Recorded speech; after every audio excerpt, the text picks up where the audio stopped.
So sports for the culture. I'm here with the family. Price, XXV, Double I, Rome. D-Malo, Gruff Lion. T-Buggy, man. Just the greatest sports show on the planet. La Familia. Hope y'all ready for a ride. Can't wait to hear what you guys got to say.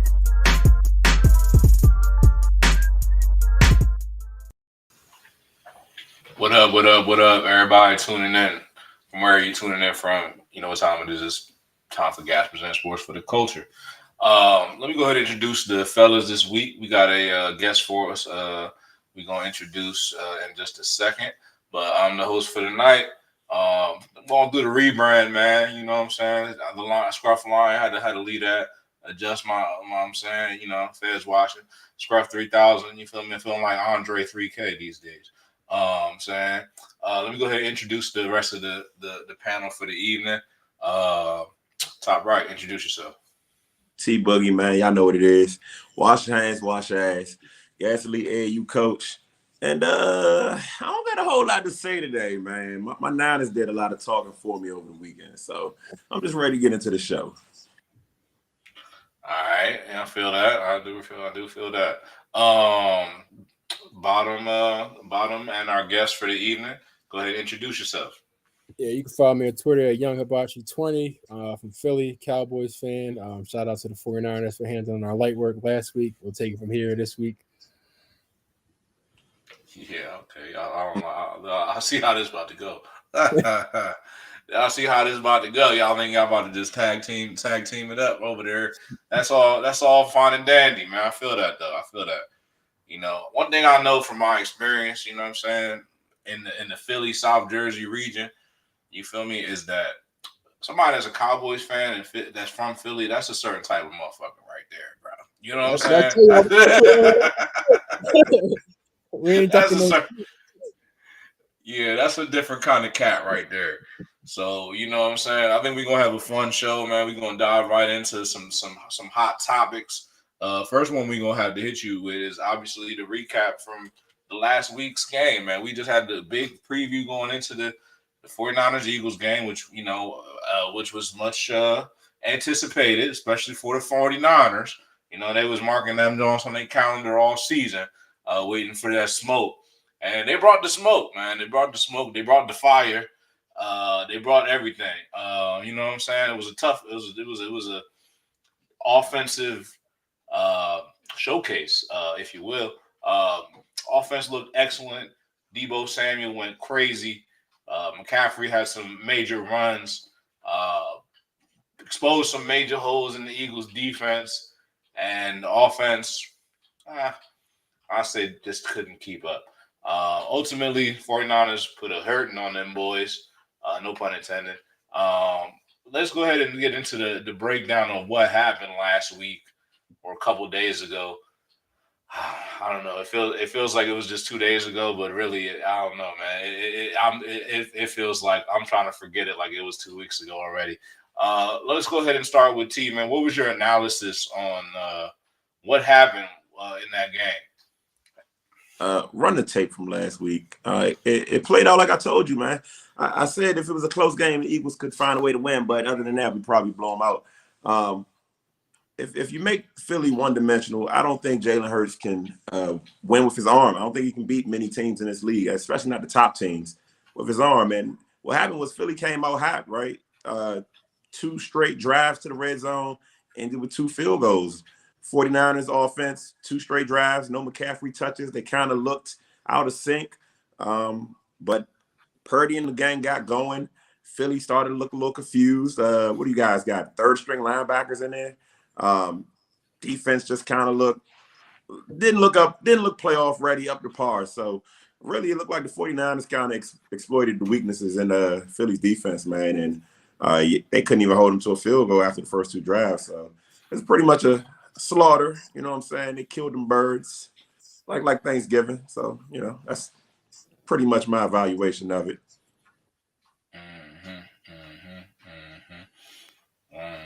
One thing about Thanksgiving is, you know what I'm saying, all the bird don't get killed. You feel me? It get cooked, but it don't all get killed. So I don't know. Rob, man, well, what was your breakdown on that game, and why do you feel like it played out the way it did? Before the game started, I actually picked y'all to pick them to win. because y'all are pretty good at home. But the 49ers was talking all before the season started. If they had their quarterback in the NFC Championship, it would have been a different story.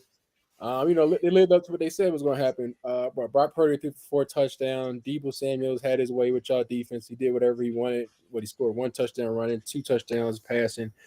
Ayuk didn't really even kill y'all. He had 5 catches and 1 touchdown, 46 yards. But he really didn't do too much damage to y'all. And y'all still lost 42-19. It might get a lot uglier for y'all next time y'all play in the NFC Championship. I definitely think that's going to be the rematch for the NFC Championship. I know these Cowboys fans out here thinking if we run in San Fran again, for some reason they got our number. I don't know why, but if somebody else knocks out San Fran, it might be a different story that we might get there. But if we got to play them, I ain't gonna lie, they got our number, as we've seen in the playoffs and then this past earlier on in the season. Oh, real humble guy here. Real humble guy. I like it. Like what I'm hearing. I keep it real, man. I don't be trying to figure all that. Real humble. I feel it though, man. So I mean, Eagles lost to the 49ers. It was a tough little game. I mean, Eagles remain in the number 1 spot. So what do y'all feel like? Do you feel like does this make the 49ers the best team in the NFC by default? Where does this put them in the playoffs? And you feel like if there was a rematch, do you think it would go differently? Rob, I'm gonna go back to you. It's like I said before, if they got their quarterback with Purdy and he played calm and poised in the pocket, I think I don't think they blow him out like that again, but I think they beat the Eagles again. So you think if they met in the playoffs, the 49ers would get him again? Yeah, I mean they just went and signed Shaq Leonard. He's a decent linebacker for the Colts for a year, but there's a reason why he got released. He lost his step. But he'd be a good guy to put in there as a filler to, when other linebackers get tired to rotate people in and out. But one of the Eagles' main, strengths on defense was stopping the run, and McCaffrey, Samuels having his way out there. So my question with the Eagles' defense is, can they go back to the old Eagles even when they stop and run, or is this the new how they're going to be when they play 49ers again in the NFC Championship and they just run all over them again?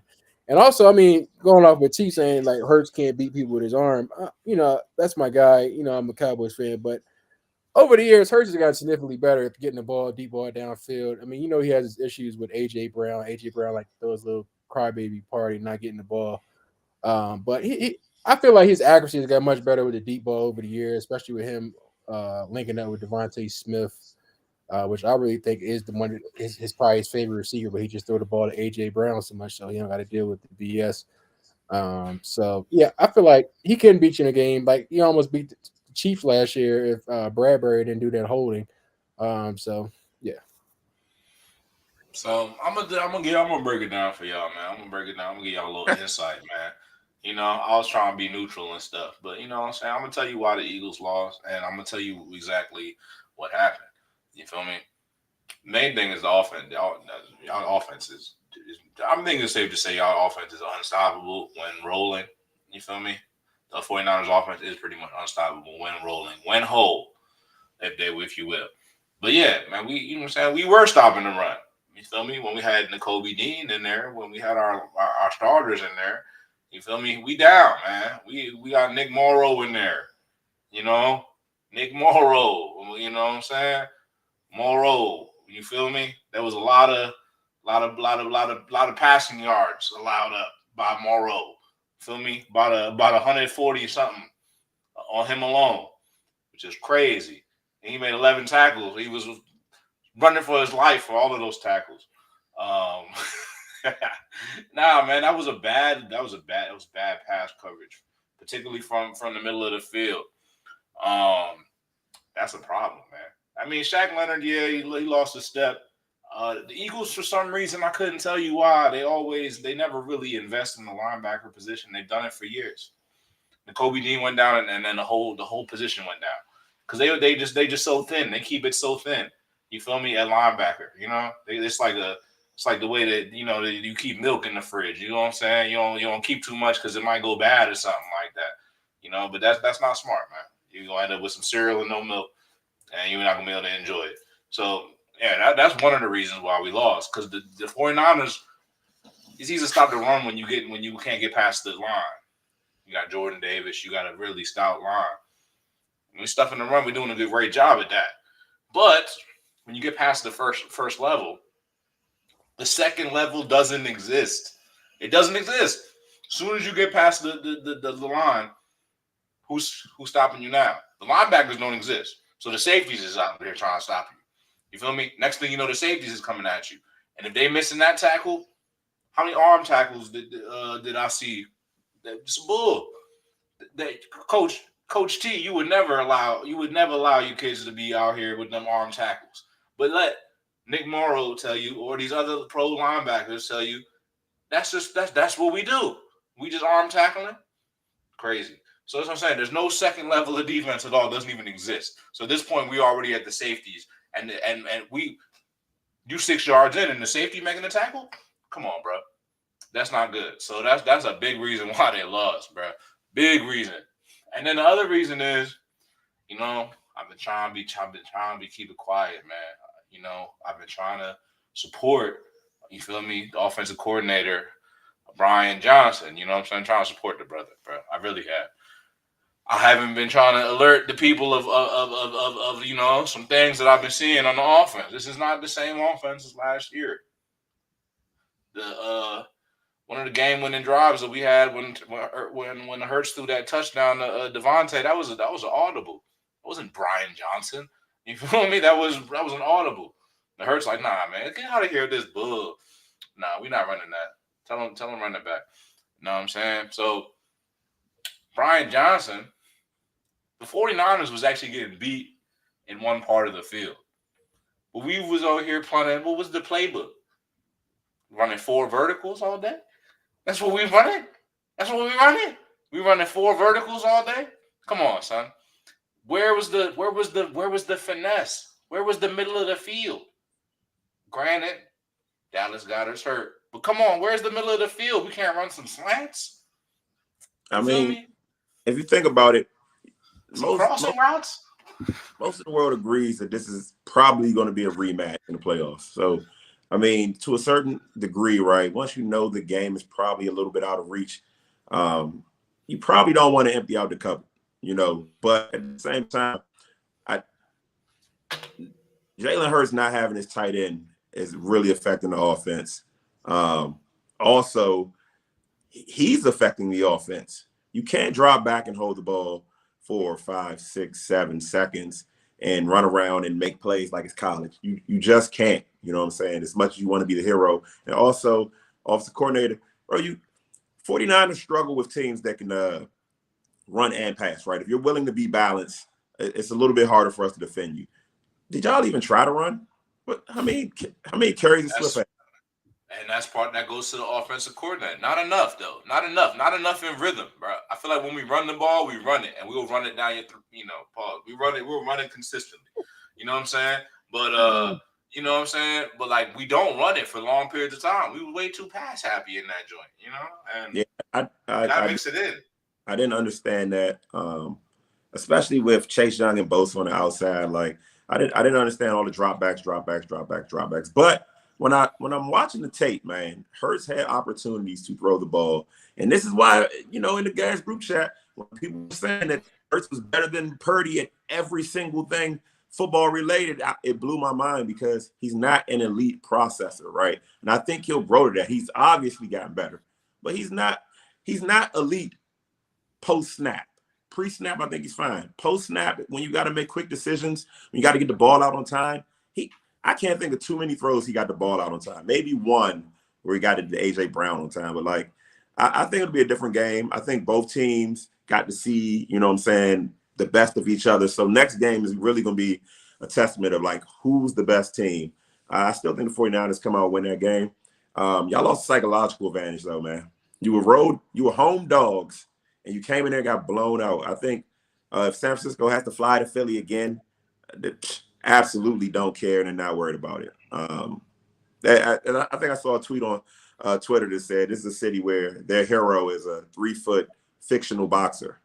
So I kind of feel like that's how San Francisco is looking at you guys now, like you're a joke, like a fraud. So you lost psychological advantage. So maybe you guys can get healthy, come back and play better, but I can't see you getting past the 49ers. Damn, that's disrespectful as hell. Yeah, take it easy on Philly. Go in on the Eagles though, but we went too far with that on the Rocky joke. But yeah, I mean, I feel as though I feel like Dallas is going to beat the Eagles on Sunday night, so it's going to be the tiebreaker. Our only issue is with Dallas. I know I'm jumping the gun, but we got to go through Miami and then Buffalo. I don't really got a problem with Buffalo. I can see us having an issue with Miami potentially. I'm not really worried about Detroit. We got their number the same way San Fran got our number. Then the last game was, I think it's the Giants, so we're really not worried about them. So if we get past that, Miami, I already know we're going to beat Philly at home. I had said this at the beginning of the season we was going to split the 2 games, so I know for sure we was winning at home. Philly had them refs that first game against us, even though Dak wanted to step out, so we kind of was self-inflicting pain on ourselves. But it's definitely going to be different for this week. Obviously, they're going to come out pissed off after getting, the dog shit beat out of them from San Fran. But we'll still handle them at home Sunday night, so I'm not really worried about them. Not really worried, no. Oh yeah, it's definitely we smell blood, so we definitely coming to lift it up, man. Everybody turn now. You said what? Said the Niners lifted up that Philly skirt. Now everybody wants to turn. Oh yeah, that's why I was mad that we lost that first one. I'm like, damn, we could have tied this thing up easily, and play with child's money at that house money, but we'll finish it off and tie it up here, for that number 1 seed, and then pray they find a way to lose, even though they got a super easy schedule up coming after us. Yeah, it's the last. But after that, last hard game. Yeah, it's the last hard game on the schedule for Philly, bro. And I don't know. I like that you thinking that it's about to be an easy game, and I like that you think that you saw a weakness, and I love that. But what you saw was a great team beating. I guess we could say a good team, great team. I don't know. Clearly, the 49ers maybe in that on Sunday yesterday they were a better team. Feel me? I don't agree that any given Sunday that they would beat the Eagles every time they play type stuff. I don't think they're that much better. But I would say that they're a better team. The Cowboys and the Eagles are on a similar level, and I don't think that the Cowboys are going to beat the Eagles. But that's just me. Out of 10 games, how many times do you think the Cowboys could beat the Eagles? Out of 10 games, maybe 3. That's crazy work. I feel like there's a chance that y'all can win this game. The best chance y'all got is this game because it's at home. But it's no guarantee that y'all gonna win at home. You know what I'm saying? Like y'all haven't really beat any really great teams in my opinion. I don't recall Dallas really beating any great teams like that were that impressive to me. So I haven't been that impressed with them. I think the most impressive they looked was against the Seahawks. So there is something to be said for that. Recent, very recent. So, yeah, our only issue is like it's never both sides playing well. It's either the offense playing well or the defense playing well. Like even with the Seattle game, the defense was getting cooked. Shout out to Bland for standing tall, getting that pick. This Metcalf was cooking him that first half. Jesus Christ. But he stood. He held his composure and got the interception. But our only issue is if we get both of those sides, offense, defense side, to play well, we could be a very scary team to beat. Dak is playing, out of his mind. I used to been calling him Dakota this last year because I'm getting sick of him choking in the playoffs. But this year, these last 3-4 weeks, definitely been Dak. Only thing I would like to see he continue this carry over to the playoffs. But AJ Brown, CeeDee Lamb is playing well. Brandon Cooks, we're finally utilizing him the way we were supposed to. Didn't know why it took so long for our offensive coordinator to get him involved in our offense. Anytime you got a speedy wide receiver like that, you got to utilize him. We're finally doing that. Pollard is finally starting to wake up and remember how to run the football again. I still think as a Cowboy fan, we probably should have kept Zeke maybe on a vet minimum because we see what the 2 running back can do in the NFL. For us, it worked perfectly fine. So I still think we need to go find another running back this offseason. We don't need like a superstar running back. We just need a solid running back that can take the load a little bit off of Tony Pollard, keep him fresh. But yeah, if our offense and defense connects on Sunday night against the Eagles, it might get ugly real fast. I agree with everything you said. If the Cowboys play complimentary football, I think they're tough to beat. But like you said, I haven't seen it, and I'm kind of curious as to how the Cowboys keep getting these cornerbacks that create a lot of turnovers, but give up catches. Is it the scheme? Is it like what's going on? We saw Diggs, and now we see Bland. How is this happening? I mean, we got them ball hawks over there, man. Everybody either going for either get the big play or they get the big play put on them. So it's all or nothing in between. I mean, it didn't work against Seattle, but other games, man, a pick six, turnovers, a game changer. So Dallas is a team that most teams don't want to see in the playoffs. Like you said, I think the 49ers kind of have their numbers, so I wouldn't be worried about Dallas so much. But I think every other team should probably look out. Like, I don't know, man. You might want to play Minnesota or Detroit or somebody. If the Eagles gotta end up playing Dallas somehow, regular season and in the playoffs, it could get ugly.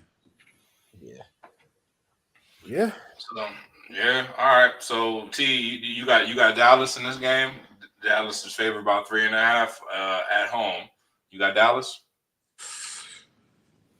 Prime time after getting exposed like that, I think the Eagles should have a chip on their shoulder.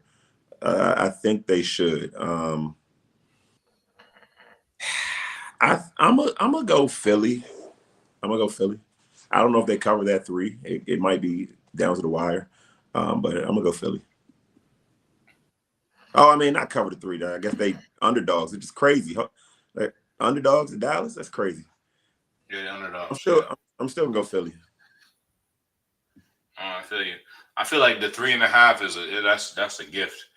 Feel me? If you're feeling a little sus, if you're feeling like a little, you're not sure about it, you can take that 3.5. You feel pretty good about that. But I mean, the thing is, if Dallas going to win, it's not going to be the 3.5. Not going to matter. It'll probably be a little bit more than that. It's like what he's predicting. It's what Rob's predicting. But I don't foresee that happening. I foresee that first half the Eagles going to come out and try to punish these boys. So I think it's going to be a high flying game. You know, I think it's going to be offense moving the ball early in the first half, and I feel like it's going to be an angry game, angry birds. Can the Eagles establish the run on the Cowboys? Great question. I mean, the Cowboys defense they couldn't stop a damn thing last week. So I don't think that we're gonna have a problem. You know what I'm saying? I would like to see. This is one thing I would like to see. I would like to see the Eagles activate. What's my man's name? Rashad Penny. I would like to see him. I would like to see them go back to a little bit more of a run game, run heavy. You know, commit to the run. Let the offensive line win the game. That is our biggest asset, right? Let's get back to that, man. Let's get back to the shit that made us. That's how we won the Super Bowl. I got one more question. Is Jalen Hurts hurt? Like, is he injured? Is he playing through something? He been hurt. Yeah, he been hurt since the I forget what game that was. So we had so many close games with some pretty good teams. I forget it was. It was a couple games ago. He got hurt. Something with his ankle or something. I forget. But they asked him at the end of the game if he was hurt. And he just kind of like gave one of those Jalen Hurts answers. He was like, "I'll be all right," type shit. You know what I'm saying? I feel like the offense is like doing themselves a disservice by not utilizing him in the run game. Like, there's got to be more RPO action. Like, Agreed. He has to be a threat with the ball in his hands. But if he actually just has to sit back, hand it off, sit back and throw. I agree. Where the RPOs at, man? Where the RPOs at, Brian? Bro, where they at? We won a Super Bowl with RPOs. Nick Foles used to drop back, RPO it all day. You pick you apart on the RPOs, bro. And the RPOs keep them pass rushers honest, man. Them Jones keep it. I'm gonna go with Philly, but whatever team gets the most yards on the ground, I think wins that game.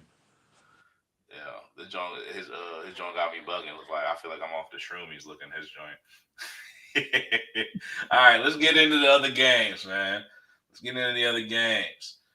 I don't know. Actually, worth mentioning, bro. The Texans keep balling, bro. The Texans keep balling. Texans keep balling. That was a good game, though. Actually, I want to talk about that game for a hot second, and then we'll get into this week again. The Texans keep balling, man, and the Broncos. That was actually the. Let's backtrack into the last week. We're gonna do a quick one. Besides that Eagles 49ers game, what was the most? What caught your attention this past weekend the most out of all the other games? T, I'm gonna start with you.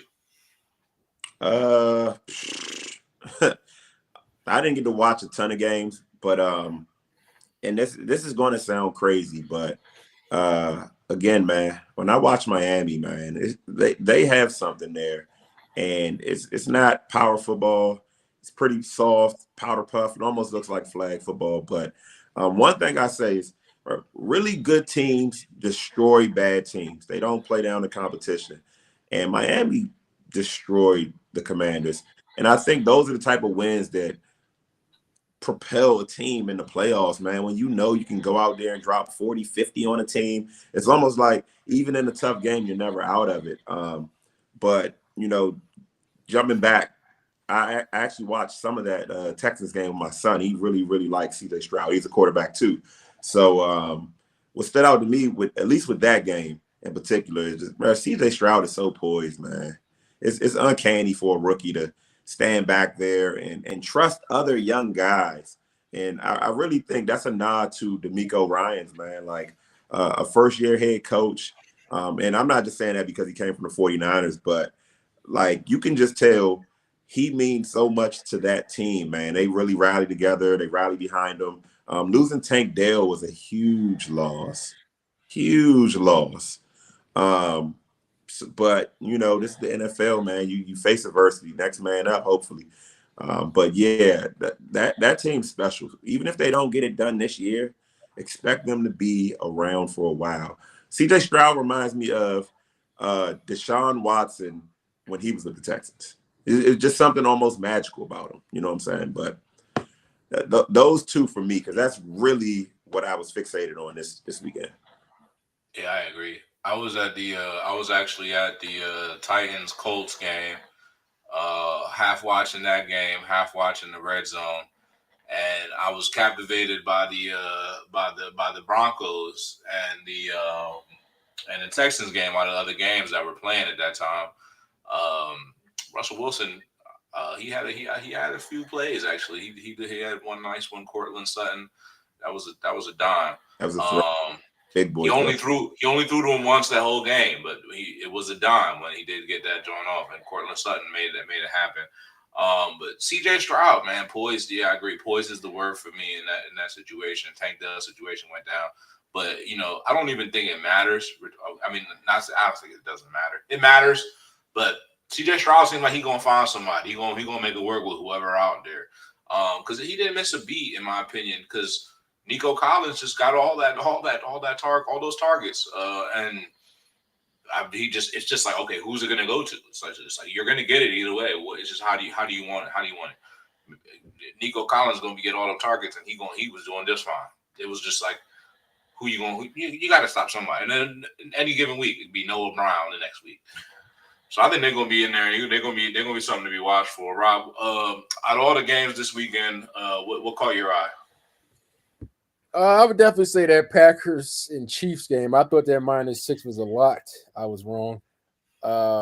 Jordan Love, a lot of people overlooking him. He's definitely stepping up as of late. But he had 3 touchdowns Sunday night, prime time.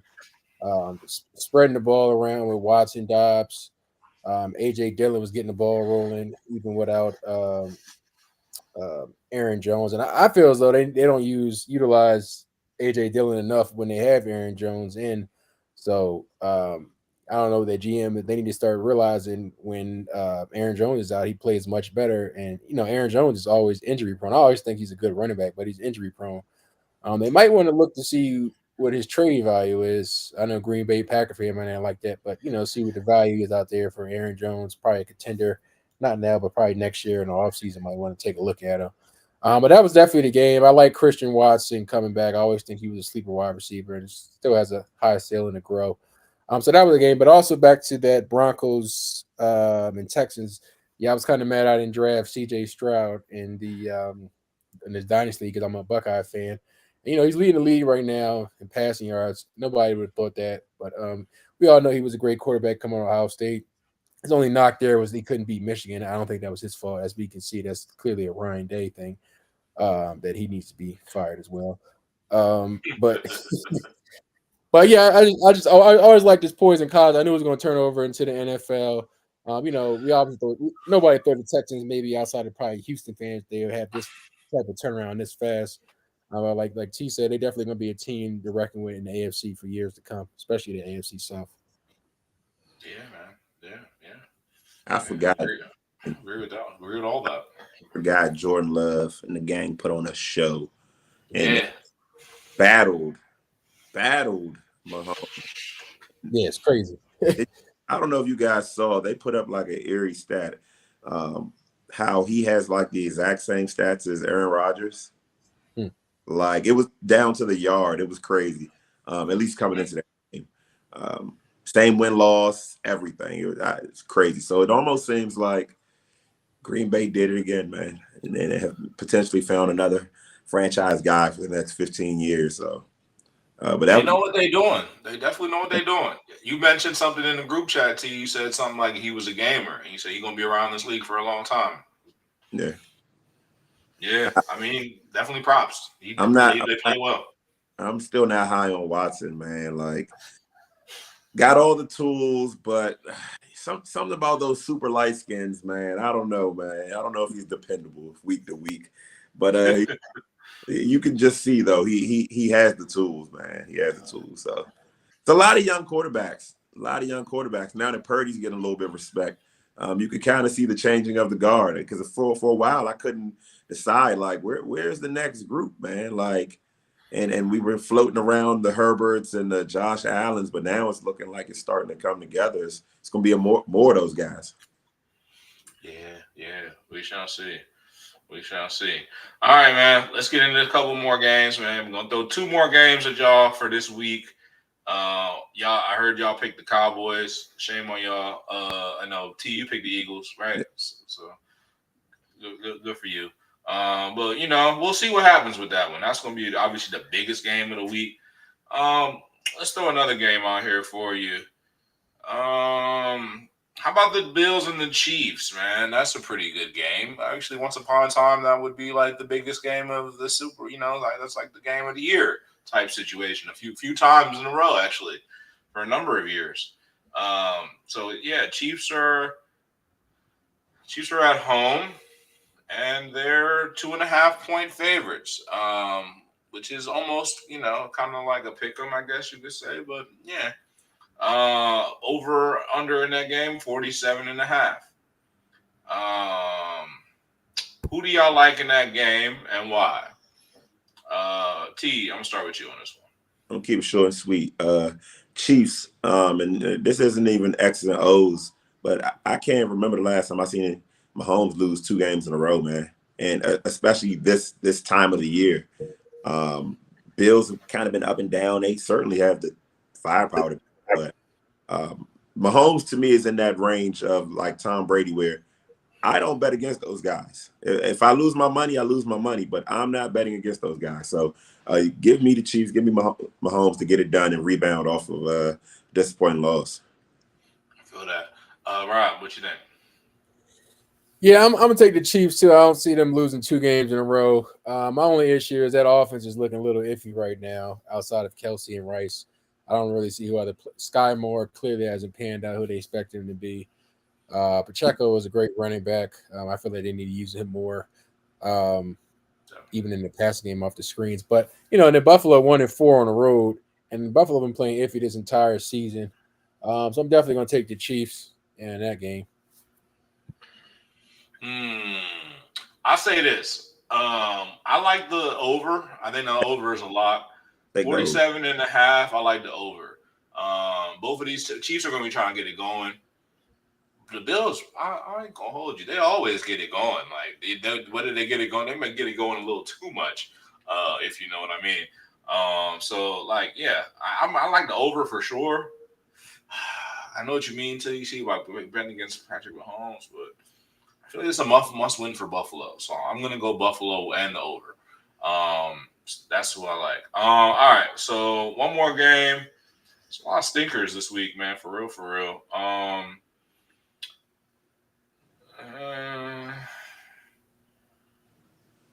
right. We're gonna go to Texans game again. So we got the Texans going up against the Jets. Actually, no, we ain't gonna pick that game. That's an obvious one.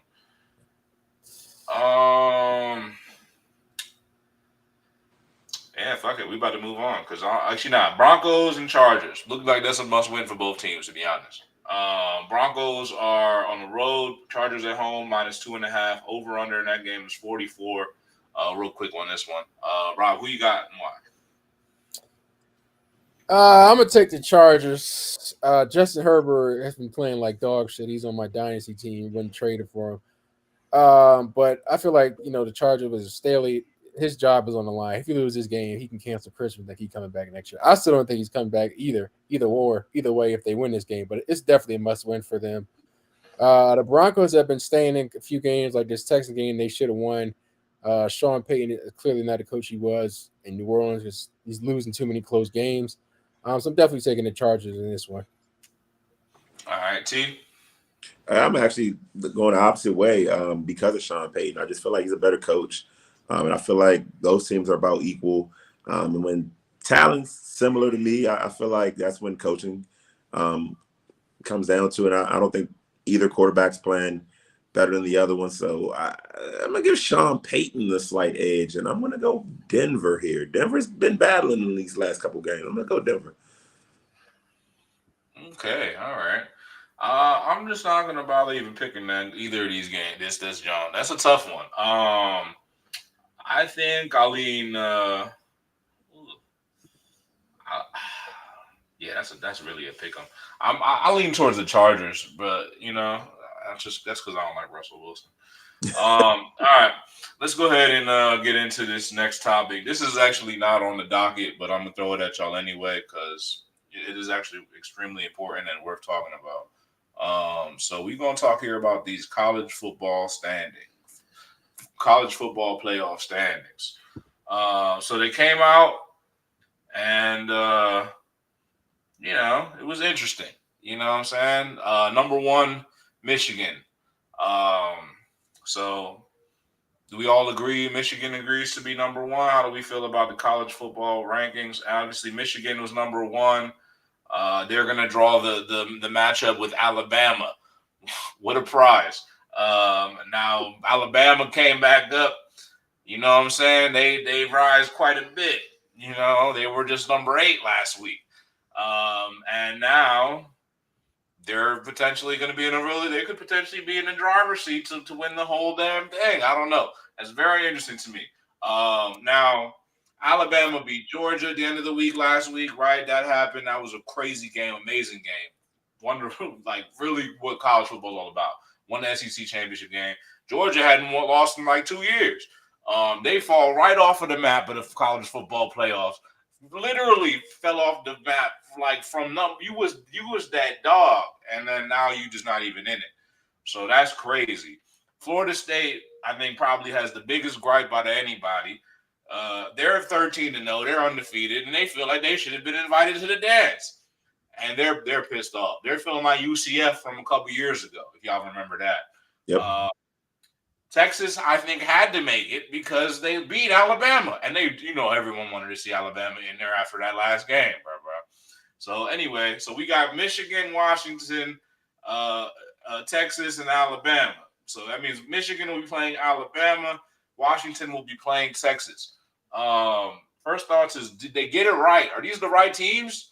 Rob, I'm going to start with you. Nah, I mean, I hate to see that Michigan finally number 1 seed as Ohio State fan, but they earned it. I feel like they got the first 3 right. I feel as though the college football playoff committee is infatuated with SEC, which why Alabama jumped from 8 to 4. I think they probably should jump to 5, but I definitely think Florida State should have been in there, especially with you being 13-0, and then you win the ACC championship. My only thing that they looked at why they didn't bring Florida State is they're playing their third string quarterback, and they've probably figured Michigan's going to beat the hell out of them with that third string quarterback. So they was like, let's keep them out and bring in Alabama. And I really think Alabama going to beat the hell out of Michigan. So it's pick your poison. Somebody's getting blown out in that game. I think that Texas and Washington game is going to be a pretty good game. I got Washington coming out winning that one, but that's going to probably be the best game of that college football playoff. Yeah, that's the most interesting game, I'd say. I don't know who I like in that game. Damn, that's tough. Oh, I kind of lean Texas. Washington's had a hell of a game, hell of a season, though. I do like their quarterback a lot. T, man, did they get it right? Are these the right teams, man? No, man, these are not the right teams. Like, I mean, they're the right teams for TV, right? For the ratings and the fan bases and things like that. But they really disrespected the ACC, man. Like going undefeated and not making the top four is kind of crazy. I don't care how you slice it. Even if you get in there and get blown out, I know that's not good for TV. It's not good for the game. But at the end of the day, man, those are still kids. And those kids went through an entire season and did not lose. Did not lose. And so what happens if when they get a bowl game, and let's say they win their bowl game, I don't know who they'll play. I like to see them play Georgia or something. But, like, let's see. If they go 14-0, like, history is going to be crazy because if I'm a kid on that team and I'm just always going to be thinking, bro, we could have won the national championship. And that's not something you even get a shot at often. So it's like, bruh, I don't care, man. As a third string quarterback, we're here. Like, I'm still on the roster. I'm a scholarship player. I'm still an athlete. Give me a shot. And I thought they did a disservice to the kids. But it's a business, right? So you gotta cater to the fans, I suppose. But I really think they did a disservice to the kids. I feel you in sentiment, T. I do. I mean, the Eagles won their first Super Bowl with the backup quarterback. I thought we was done up. We were looking like Florida State and shit. You know what I'm saying? So I get it. I think this really is a testament to why 4 teams was never enough. Right? It's never enough. It's never been enough. If they had the playoff, was it 12? It's supposed to be, right? If they would have had the full playoff, this would have been a great playoff, man. We had some teams that were like, obviously these were the top teams, but yeah, there were a couple other teams I think that, were also like, I think had aspirations, even though Ohio State was couldn't get it done against Michigan. If they would have won that game, they would have been in the national championship conversation. Am I right? You know what I'm saying? Like, there's a couple other teams that could have been in this conversation that would have made for an interesting playoff. Now the committee's smart. They're going to line up Florida State against Georgia so they can get their shit kicked in. So that way, there's no disputing. Like, there's no, we want undefeated. Go ahead and line them up against Georgia, then they will be defeated. What if they win that game by two scores? Now, what do you tell Florida State? Like, damn, that sucks. That's unfortunate, actually. Then you'd have a real controversy there, I guess. Man, if you beat Georgia, I'll tell you what. If you beat Georgia by 2 scores with a backup, whoa. I don't think that's going to happen. I don't think that's going to happen. I think Georgia is a much better team than Florida State. I do believe Georgia is when you look at it, I do believe Georgia is one of the best 4 teams in college football. So me personally, maybe this is the bias that y'all speak of. I personally would have liked to see Georgia in it. Unfortunately, based on logic, it was impossible for Georgia to make it over Alabama because obviously they just lost to Alabama. And it was impossible for Georgia to make it over Texas because Texas beat Alabama and Alabama beat Georgia. So it pretty much was all chalk there. I do like Alabama in the upset, though. No. You're what do you mean?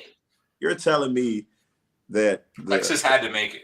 That the records dictate who should make it. Like not even the records. Like, yeah, the records plus like emotionally, like, yeah, this team beat this team, so this team, bro, there's an undefeated team from a Power 5. Like, It ain't really a Power 5 though. In my opinion, in college football, there's only a Power 2. There's no Power 5 in football anymore. I understand that, but I don't know, man. Maybe it's because I'm around kids all day, man. My heart just goes out to those kids. What are the 5 though? Like that's how antiquated that is, because I don't even know what the 5 conferences are. I know that the SEC is the number 1 conference, and I know the Big Ten is pretty good too. And with all due respect to the Big Ten, they be getting ass kicked whenever they got to go against the SEC too, almost all the time, except for a few times. So we said Pac-12, Yeah, Pac-10, Pac and the ACC. Come on, man. They not in the same category, bro. Okay. They're not in the same category, bro. They not in the same I would say 3. I would give it to the Big 12. They put up points. They just don't play a lick of defense. Yeah, they're not in the same category. Who messed it up for Florida State, man? TCU. Like, yeah, great. TCU getting their ass beat. They say we can't have that again. So yeah, couldn't agree more. I do agree with you, T. I do feel like TCU got destroyed last year, and they were like, yeah, F all this sentimental stuff. You know what I'm saying? We gonna have to lock in the best 4 teams, bro. Then they came Alabama is one of them. Came back and lost to Coach Prime. They should do away with conferences and just have tiers or something, like, you know what I'm saying? They're gonna do away with conferences. There's gonna be 2 big ass conferences, and that's gonna be it. That's what's gonna happen. Everyone's gonna be either in the Big Ten or the SEC, and that's it. Otherwise, you're not in a big conference. Seriously, that's really how it is. You just didn't get the memo. You feel me? All right, man. So I think they more or less got it right. I don't think Florida State deserved to be in it. I'll take it back. I think Florida State deserved to be in it, but they really had no business playing against these guys, and that's really what it really came down to, in my opinion. All right, let's move on. Let's get into our last topic. We're gonna talk a little NBA before we close out for the evening. NBA in-season tournament. It's live. It's live and well. You know what I'm saying? And we got some teams that have emerged from this in-season tournament. You know what I'm saying? I didn't have time to cut the tape or run the tape, but run the tape back to the first episode when the NBA was about to start, and I said, watch out for the Pacers. I said, watch out for them boys. They got a good little team out there. And, don't you know it? They got something here with this NBA in-season tournament. I'll tell you why. The Pacers have like a bunch of guys that make less than like $2 million or $3 million. I forget what the figure was. Only like Halliburton and like 1 or 2 other guys actually make bank on that team. The rest of them guys, there's a couple guys on 2-way contracts. Now, if they win this in-season tournament money, they just double their salary. You know, so you're making $2 million. You know, that's a nice chunk of change, right? That's a nice bonus. Now, if you're making $500K, you're making $1 million. Put that guy in the game, coach, because he got something to play for. Maybe like, LeBron got a little something to pay for it too, even though his contract fully guaranteed. But nonetheless, there's a lot of interesting things happening with the in-season tournament. I don't take the in-season tournament as end-all be-all. Okay, y'all are those guys, but it's something, right? The Bucks doing pretty well too. They seem like they're taking it very seriously. What are y'all thoughts about what y'all have seen this far this season? What teams have surprised you? And which ones you think are for real, like really, really real to stay? T, I'm gonna start with you on this one. T-Wolves, man, and it's probably the obvious answer, but I can't stand Rudy Gobert, but Right. somehow the T-Wolves, and largely thanks to Ant being more than likely a generational talent, have found a way to make it work with 2 soft big men, like twin flowers, if you will. But yeah, man, T-Wolves look like a tough team to match up with for a lot of teams. They can throw some different combinations at you. So I'm really surprised at T-Wolves. Halliburton is the guy that I'm not, and I know we're talking teams, but And I know you Okay. definitely brung up the Pacers, but Halliburton is the engine to that team. And I'm Going not surprised, crazy. bro. I saw this coming a mile away. Bro has always been tough. His game's a little awkward, man, but he's so efficient. I love watching him play. But like you said, the NBA might be on to something with this in-season tournament. I want to see it play out and then actually have an opinion on it. But I do feel like there are a few teams that are actually playing basketball that would have been coasting this part of the year. Yeah, I agree with that. Rob, man, what teams have stood out to you? Doesn't have to be in-season tournament, just in general thus far this season. I would definitely say they're Orlando Magic, because if you would tell me before the season started, I mean, obviously we're only 20 games in, that they would be 14-6, I would have laughed in your face and said you lost your damn mind. But Franz Wagner's been playing. We always saw the potential in him. What he's averaging 20 a game. Paolo's always been that guy. But even Wagner, me as a Sixers fan, it's nice to see Markelle Fultz kind of revitalize his career over there. Obviously, he's not putting the numbers as he was the number one pick, but the fact that he's still out there being a producer. Shout out to Cole Anthony as well. I feel like they don't use him enough over there in Orlando, but he's still doing his thing. Now, it's crazy that Paolo is leading the team in assists. That should be a problem for them guards. That how the hell is it before leading assists? But just the fact that they're playing well thus far, and I honestly think I think they can continue this. I don't think they stay as a 3 seed, but I think they, slipping down that 7, 8 seed at the worst. As T talked about with the Timberwolves, I mean, we kind of saw that progression was happening, especially with we finally realized Anthony Edwards has arrived. He already arrived last year, but this year we've seen the total evolution in this game. I was curious to see how it was going to work between Gobert and Cat, but apparently right now it's working well. The Thunder, everybody, I felt like everybody saw that coming eventually, as long as everybody stay healthy and everybody, Chat's back now, so we got Josh Giddey over there. He, not worrying about his crazy on off the court, but that two guard with him and Shea, and then you got Chet there. We could have saw that team being in the top 5, 6 in the West. But yeah, so mine definitely was the Magic was just the huge shocker, because I definitely didn't see that happen before the season started. Yeah. I don't know. I don't want to say that, it's gonna sound crazy, it's gonna be easy for me to say this, but I'm gonna say it anyway. Honestly, I feel like a lot of these teams were teams that I thought were up and coming. I was big on the Magic. We talked about it last year, dating back to last year's draft. I said if I had the number 1 pick, I would have took Paolo Banchero.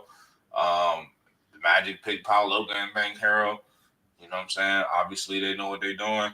I respect that pick. Franz Wagner is also a top 50 basketball player. You got 2 top 50 basketball players. My math tells me you need to be winning some basketball games there. Yeah, they're a little overachieving at the 3 seed. Well, they'll probably fall down to maybe 4 or 5 or 6, right? I feel that. But I think the team I love the most, I mean, obviously the team was doing good. I don't know if they're going to be able to hold that number 1 position, though.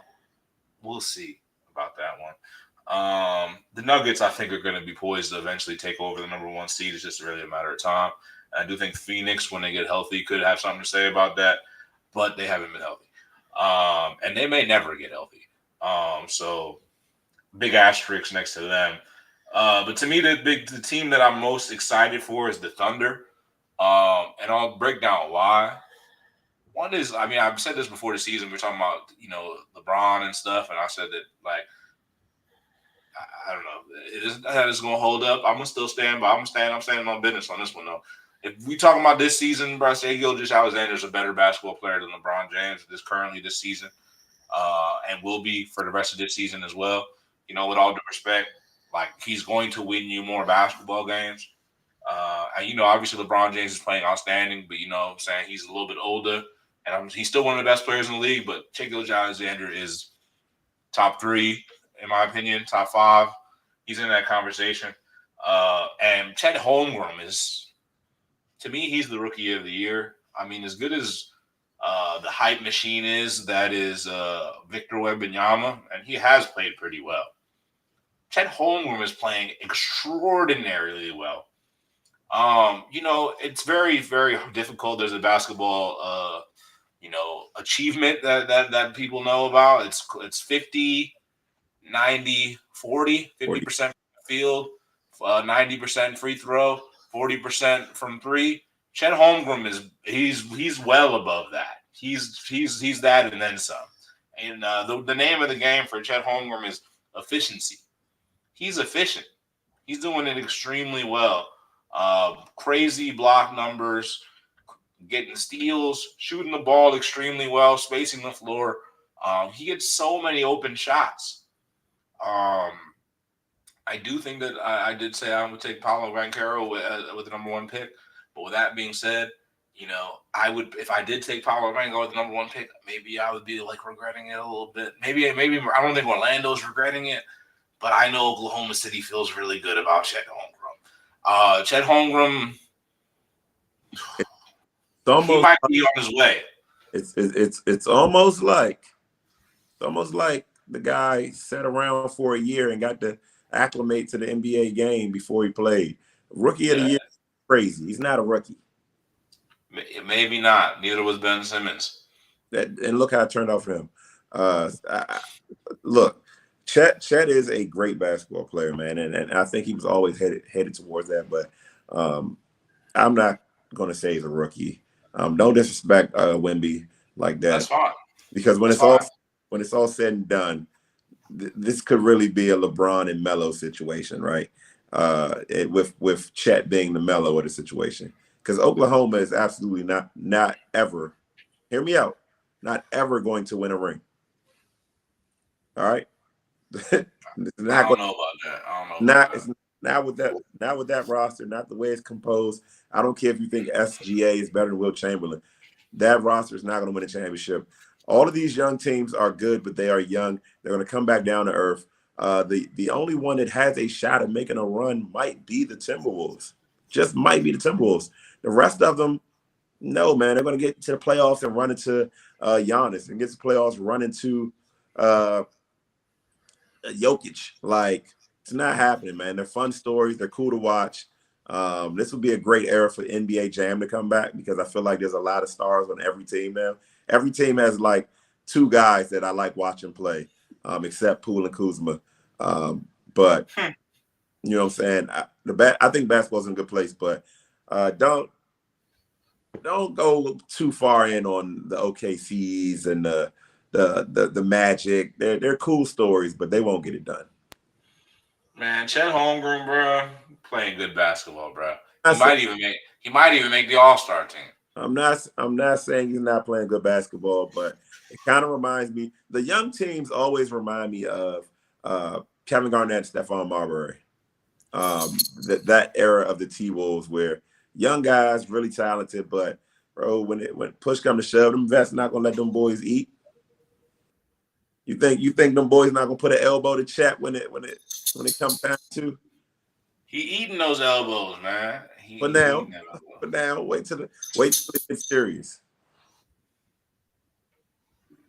Don't say Cat. Nah, man, he got a vendetta against Cat, man. I ain't gonna hold you. I was just playing 2K a second ago for this joint. First time playing online in a minute, and they was torching me with Cat. I'm like, yo, this man going crazy shooting the ball with Cat, bro. Bro, Cat's talented, man. He's supremely talented, but he's got to have that dog in him. Yeah, one thing for sure, Ant definitely got the dog in him. So, I mean, at the end of the day, they got two pretty good bigs. They got a good team all around out there. We'll see if they can continue it on. I'll say this, that I think the Thunder are more likely to stay around than the Timberwolves. But we'll see. We shall see. Small market, those guys are trying to get out of here. Just watch. No one wants to live in Oklahoma. No one wants to raise their kids in Oklahoma. Yeah, maybe not. I mean, there's a good reason for that too. I'm not gonna say nothing else about that, but yeah, there's good reason to do that. Well, hide your 15-year-olds. All right. Hide your 14 and 16 and unders, man. For real, keep them in the house. All right, fellas. It's been a good night, man. We had a good set of topics. You know what I'm saying? Rob, thank you for joining us. You got a podcast of your own, if I'm not mistaken. So why don't you go ahead and tell the folks where they can find that at? Yeah, you can find us blog access 101 on Apple Podcasts, Spotify, and YouTube. If you're on YouTube, don't forget to like, comment, subscribe. Appreciate y'all. Yeah, thanks for joining us, man. Hopefully we have you back on again. And next week, Tom, we're gonna see what happens with the Eagles and the Cowboys, and we'll see if you're wrong or right. And if you're right, we're gonna give you your props, man. We're gonna give you your props. But if you're wrong, you're not gonna be here to defend yourself. Just know that. I mean, I'll pop on here after we beat y'all 33-20. Yeah, 33-20. Okay, let's see. If you get the score right, 33-20. Yeah, maybe so. All right, we'll see.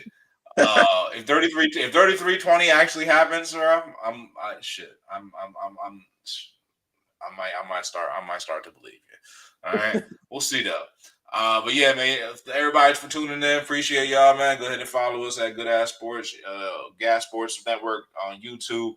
If you following us and you like what you see, hit that like button, hit that subscribe button. Yeah, that's all we got here. Hold on. You know how we end there. Oh, hold on. Hey, if you in the DMV area, man, come see Gas Elite AAU, man. We are a 5th grade AAU. We play up 6th grade a lot, sometimes 7th. Come check us out, man. The kids would love the support. I'm not asking you to donate no money. Just spend a little time and meet the kids at Gas, man. Every weekend. So we got an IG page, Gas Elite. So, follow us and show up and support the kids, man. It's a lot of fun. You get to see some good basketball from some young guys, some up-and-coming guys. Hopefully you see them on TV one day. Yeah, definitely got to support the kids, man. Support the coaches, support your local communities, support your local businesses, you know what I'm saying? You know how we do it, man. And we end every show, man,